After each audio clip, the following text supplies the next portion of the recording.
Assessore Gibelli, tutto pronto anche Friuli Venezia Giulia per le visite Fai d'autunno, con 28 visite in tutta la regione.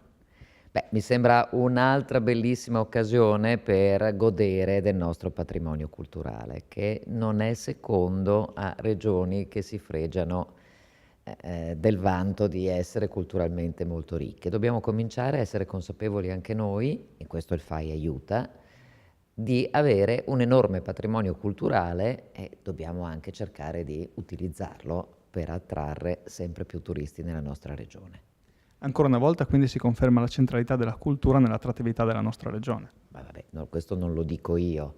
Ci sono statistiche, dati e studi che dimostrano che nell'organizzare una vacanza chiunque mette anche la cultura nel bouquet d'offerta che vorrebbe.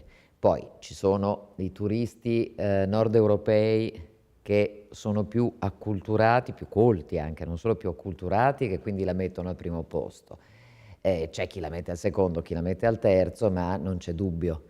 È una delle carte da visita più importanti che deve avere un territorio per fare una propria proposta turistica.